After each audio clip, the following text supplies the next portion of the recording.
Hello and welcome to the Daily Meal for Tuesday, the 25th of February 2025. We're going to start off today's video with this bit of news.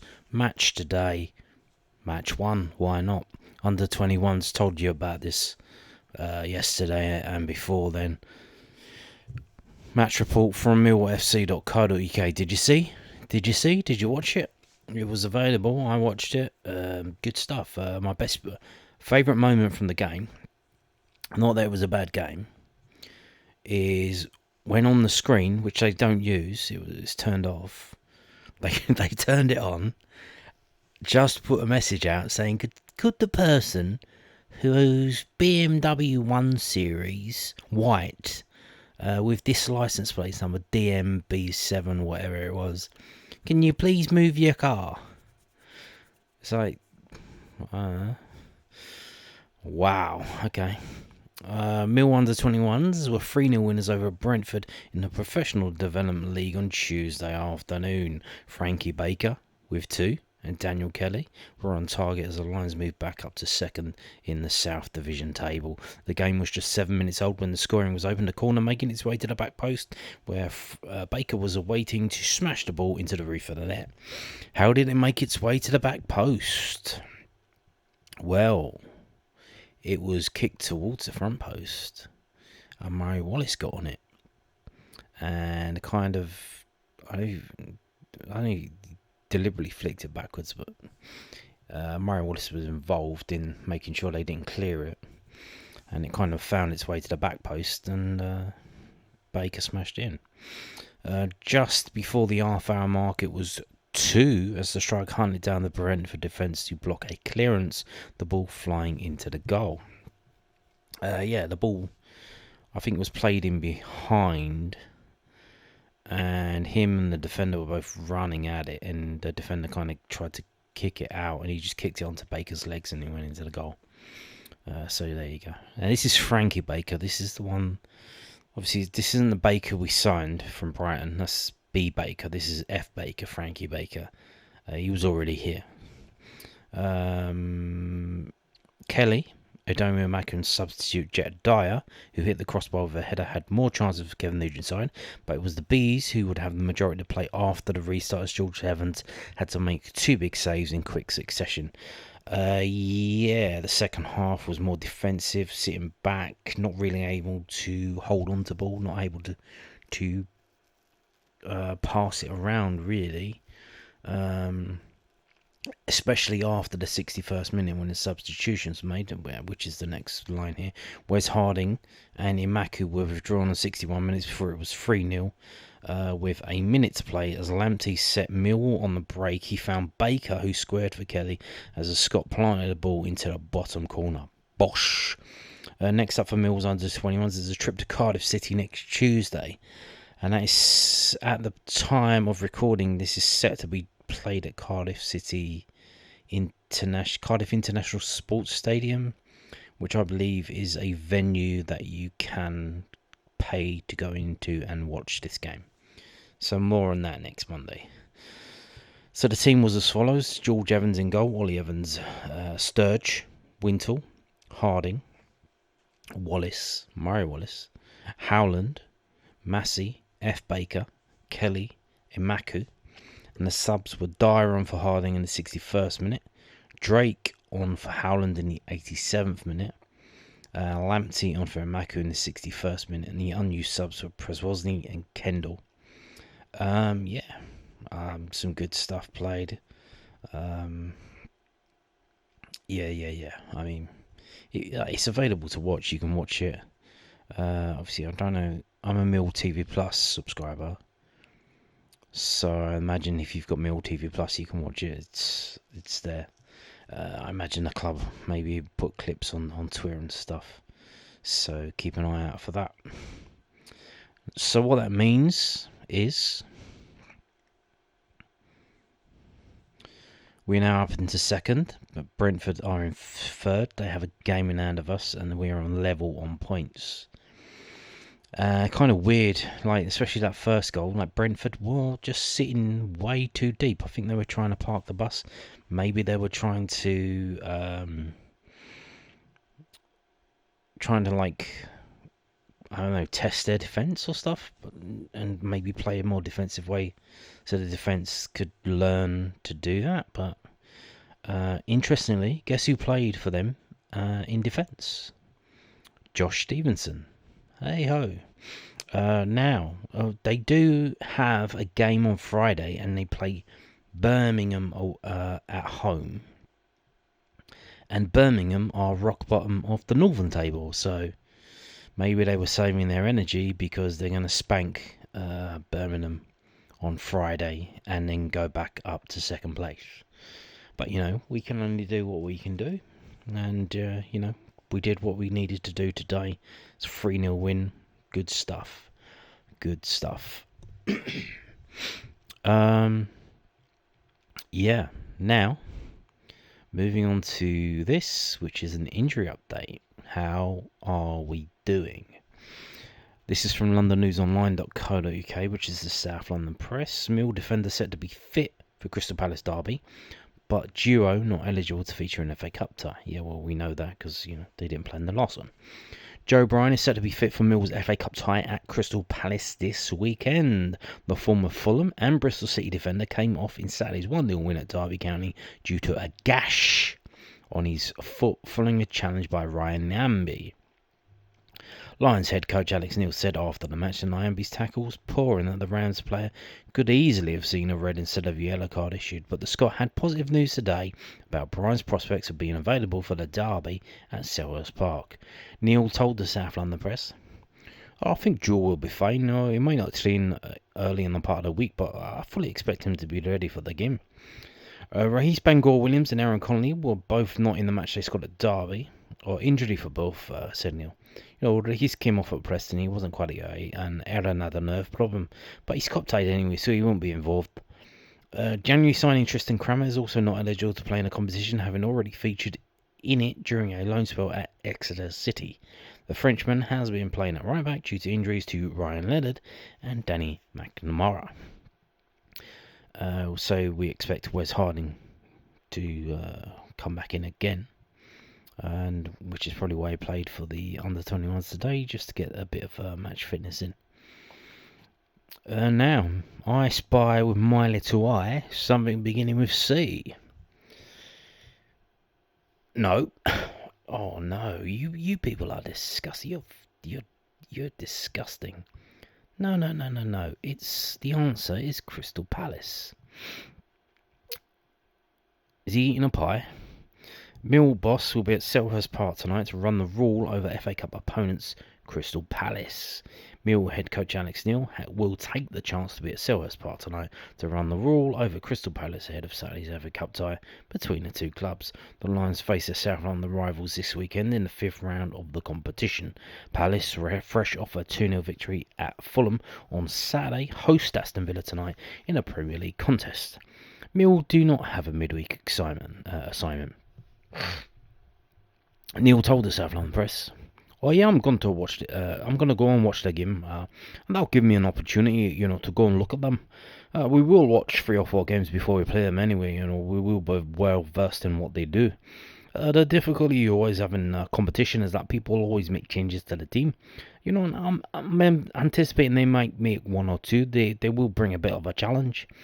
Asked about how he selects the other matches to assess Palace, the Scottish boss said, most recent, I would say that's the most relevant. You want to be in the mind frame of what they're going to do currently. What they did 2 months ago is not really any relevance in terms of where you are now. We spoke about after Leeds, and you want a big draw for the fans, and you want a big team at home, a local rival, or, both. And Crystal Palace, it's a Premier League side, it's a local rivalry, and the fans will look forward to it. It's a great tie. Great tie. So, what did he see there? Well, he would have seen a 4-1 win for Aston Villa. Don't be scared. Now, Aston Villa, before this game, had only won 2 times in 11 away games. Even though they're at the nearer the top of the table, they're not doing too well in away games. So, yeah, this is a thing. Now, obviously, Romain Esse was on the bench. Didn't come off the bench. In fact, I think he's only come off the bench twice. Against Brentford when he came on and scored, and even though they were 2-0 down, he made it 2-1. He went off to the corner to celebrate, which wasn't... I don't think the manager liked that. At all, because he hasn't really played since he came off the bench in their FA Cup tie against Doncaster. But other than that, he hasn't been seen. In fact, they put out a story saying, "Oh, he's been signed for 5. He's got a 5-year contract, not a 3-month contract. Relax. When you play, you play." So, but you got to remember, is that Glasner obviously didn't sign him. He was signed by Dougie Friedman. So, is there a bit of again, similar to what happened with Ivanovic and Harris? Is that what's happening with Glasner and Esse? Glasner probably wants someone who can come in straight away and boom, here we go. Let's improve the team. He doesn't want a project. Especially, if he probably loses 5 games in a row, he's going to get a tin tack. It's very mercenary at that level, when you imagine how much money you can lose if you get relegated. They don't play around up there. You don't really get time to make things right. You're out the door. So, interesting stuff. Will Romain Esse feature on Saturday? I don't know. I imagine he'll be on the bench. And maybe, if the manager does have an agenda against Romain, he would probably mess with him by playing him against Millwall. Just to get in his head, just to fuck with him. We'll see how we go with that. We got this from Alex Neil via southernnews.co.uk. Let's go attack the game. Mill boss wants his side to take on Crystal Palace in the FA Cup 5th round, where he wants them to take on Crystal Palace, as it were, not take on, because they are taking them on. That's the tie. Mill boss Alex Neil wants his side to attack their FA Cup 5th round tie with Crystal Palace this weekend. Lions cruise past Dagenham and Redbridge in the 3rd round at the Den before stunning Championship League leaders to Leeds United 2-0 at Elland Road to set up a trip to face their South London rivals at Selhurst Park, who are 13th in the Premier League. Well, it's an important game because it's a local rivalry, Neil told the News then. It's an important game because it's an important game to our fans, which means it's an important game to me. So the players will be fully aware of the importance of the match, They will be looking forward to it, and it's an opportunity for us to pit ourselves against a good Premier League side. There's nothing not to like about the game. It's a cracking game for us because it's a one-off hit. We can go and attack it. There's no league points at stake. It's not an accumulation over a season. It's just a one-off game. So let's go and attack the game and let's see where it goes. I don't try and dial it down with the players. Like I said, I think it's an important game for the fans, so I think the players need to be fully aware of that, which I think they will be. And I think they need to play with emotion, but, control the emotion, if that makes sense. I think that tactically, I'll have a look at Palace. I'm going to watch them tonight against Aston Villa. By the time we play them, lads will be well versed in what we're up against. And I think the difficulty we've always got with the Cup is, normally there's a few changes made, so we're not in control of that. But we are in control of how we play and what we do. So we'll be looking forward to the game, and we're in good form and we've got confidence. So obviously, where he's talking about the changes, there's enforced changes because of the cup-tied players, Connolly and Crammer. So we do have to make changes. Again, with Roberts, is that contractually obliged? Maybe it is written somewhere.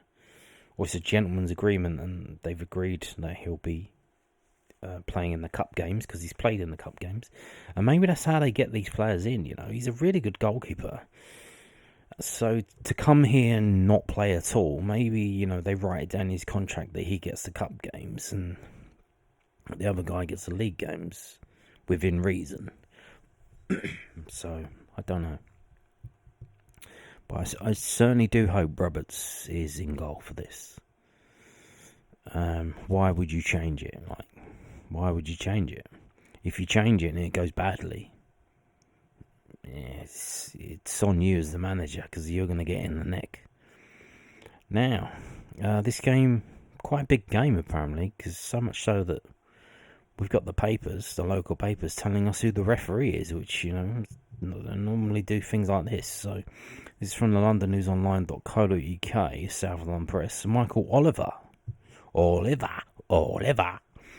to referee Crystal Palace versus Millwall FA Cup time. Michael Oliver will referee Crystal Palace's FA Cup 5th round tie with Millwall on Saturday. He will be aided by assistants linesman James Mannering. Is it Mannering? It must be. Is it Mannering, or was that just the TV thing that they were taking a piss? Is it actually Mannering? Or is it Mainwaring? Or is it like a hyacinth bucket bouquet thing?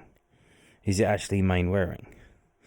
And Stephen Meredith with Nick Hopton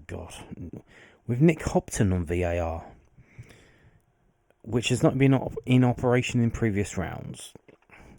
Oliver has officiated 29 matches this season, 8 of those in the Champions League, and dished out 7 dismissals and 136 yellow cards. He recently sent off Liverpool's Curtis Jones and Everton's Abdoulaye Doucouré after the final whistle in the Merseyside derby. And Oliver also reduced Wolves and Arsenal to 10 men in their February fixture in the Premier League.